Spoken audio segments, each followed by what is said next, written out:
Wilshere. Goes to Wilshere, Giroud on the Wilshere, back to Giroud, and Wilshere! Oh, that is simply magnificent. What a move. Fala pessoal, sejam muito bem-vindos ao Not Soccer. Eu sou o Pente e eu tô aqui para reagir à contratação do Madueke, feita pelo Arsenal, contratação que tem sido especulada há alguns dias, ontem se firmou de fato e hoje a gente está vendo uns passos um pouco mais formais acontecendo. Antes de eu entrar no vídeo, eu queria pedir o seu like, a sua inscrição, compartilhe esse vídeo com alguém e se você puder e quiser virar membro, é uma forma de prestigiar o nosso trabalho e estar mais próximo aqui da nossa comunidade. A contratação, eu sei que se você é torcedor do Arsenal e está assistindo esse vídeo, tem uma chance razoável de você estar insatisfeito com a contratação. Tem toda uma polêmica, muita gente reclamando online, muito torcedor de lá mesmo, fazendo protesto e tal. Então tem uma conotação negativa, que tem todo um clima negativo que cerca a contratação do Madueke. E justamente por isso eu achei que seria legal a gente fazer uma discussão um pouco diferente. Eu já vou considerar a negatividade que cerca o jogador, e eu queria trazer para vocês, sem nenhum viés, o que de fato é o jogador, como ele pode somar e por que ele pode ser útil, e mesmo assim por que na minha opinião me parece uma contratação um pouco óbvia, um pouco estranha. O consenso tão negativo sobre o Madueke, na minha opinião, está bem distante da realidade do que ele é como jogador. Essa é a primeira coisa que eu preciso trazer aqui para vocês. A gente está falando de um jogador que, especialmente no primeiro recorte da temporada, quando o Chelsea foi um time que jogou mais no lá e cá, mais nas transições, ele foi uma peça importantíssima do ataque do Chelsea. Importantíssima. Ele jogou 80% dos minutos, ele foi titular em 11 dos 12 jogos de liga do Chelsea até o começo de dezembro e fez 4 gols nesse período, que é a terceira maior contribuição, atrás só de Cole Palmer e de Nico Jackson, que também teve um bom começo de temporada. O que mancha muito a percepção do Madueke, eu acho, né? É que a parte final da temporada não foi tão legal para ele. Um pouco porque o Chelsea sai daquele modelo de jogo mais laical, um modelo de jogo um pouco mais vertical, e migra para uma coisa um pouco mais controlada, um pouco mais ponderada. Nesse processo ele perde espaço para o Pedro Neto, que eu acho que é até natural. O Pedro Neto, na minha opinião, é mais jogador. Pelo menos hoje, né? Também é um pouquinho mais velho, mas pelo menos hoje é mais jogador. Ele perde essa posição, que é a posição da direita, e é a posição onde o Madueke melhor desempenha, e ele termina a temporada jogando pela esquerda. Ainda titular na maioria dos jogos, mas que termina jogando pela esquerda. E aí pela esquerda, que é onde eu queria chegar talvez de uma percepção negativa, pela esquerda eu acho que ele oscila bem mais. E eu uso deliberadamente a palavra oscilar. Ele não faz só maus jogos na esquerda, ele não é um lixo na esquerda como talvez você tenha lido online. Ele fez bons jogos, ele chegou a ser perigoso pela esquerda, mas ele também fez maus jogos, e acho que fez alguns maus jogos importantes pelo Chelsea, que é uma coisa que fica bastante na nossa cabeça. Por exemplo, a final da Conference ele não jogou bem, e jogou pela esquerda.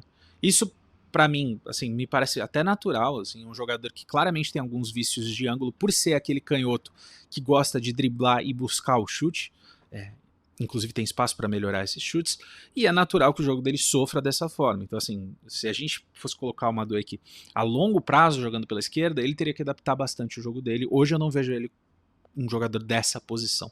Pode até cumprir em uma situação de jogo, mas eu não gostaria de ver o Madueke sendo usado pela esquerda o tempo todo.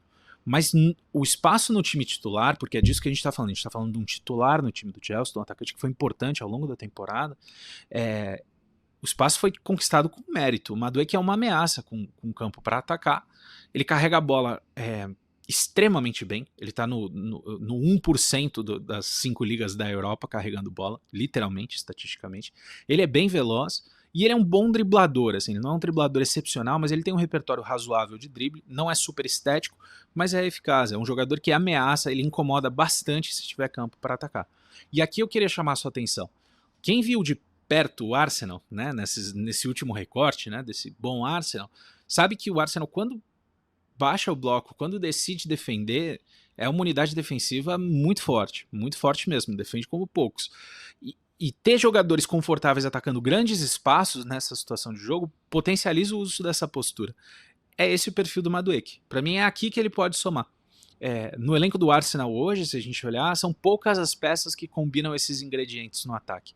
Você tem o Martinelli, que tem uma explosividade, ele é capaz de explorar o espaço atrás da linha, mas ele mesmo também não passa talvez pelo melhor momento dele, se a gente pensar no Martinelli de 2 anos atrás, daquele primeiro time do Arsenal que disputa e acaba terminando em segundo, aquele Martinelli estava num momento muito mais feliz. Hoje o Martinelli já não brilha tanto assim, não significa que não vai voltar, mas é uma constatação verdadeira.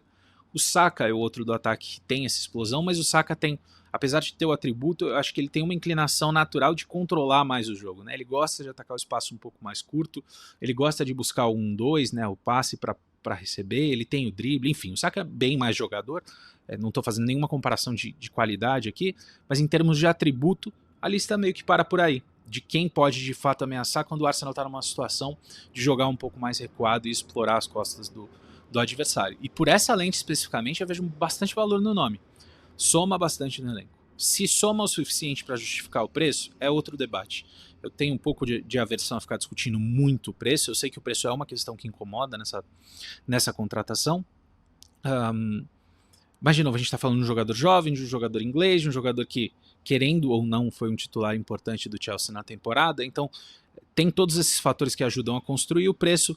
Se você concorda ou não com esse preço, aí é outro debate. Eu acho que é razoável você achar talvez um pouco caro. Meu feeling é um pouco isso também. Nem tudo são flores quando a gente fala do Madueke em termos de campo, né? Eu acho que tem um elemento de baixa intensidade defensiva, você tem alguns ruídos de postura, né, e dedicação, e é um jogador, como eu falei, já fui permeando isso no meu discurso, ele ainda pode ser um jogador que é bem frustrante porque ele oscila, o produto final dele oscila e o nível de performance dele oscila, ele chega a oscilar dentro dos próprios jogos, o que é bastante típico de um jogador jovem, né, de um jogador em desenvolvimento. Isso posto, eu acho que a plataforma do Arsenal é uma plataforma bem mais estável, que hoje tem uma estrutura que já funciona e tende a desenvolver jogadores de uma forma um pouco mais linear do que o Chelsea, que hoje agrupa muitos jogadores jovens com muito potencial, mas você ainda tem uma sensação de um time em formação, né? O Enzo Maresca agora começa a dar forma para o que vai ser o time dele, mas nem sempre foi assim. Então, assim, o Chelsea tem um ambiente um pouco mais turbulento. Talvez aqui no ambiente do Arsenal a gente veja esses pontos de ressalva sendo desenvolvidos, sendo endereçados ou simplesmente sumindo, né, deixando de ser ressalvas.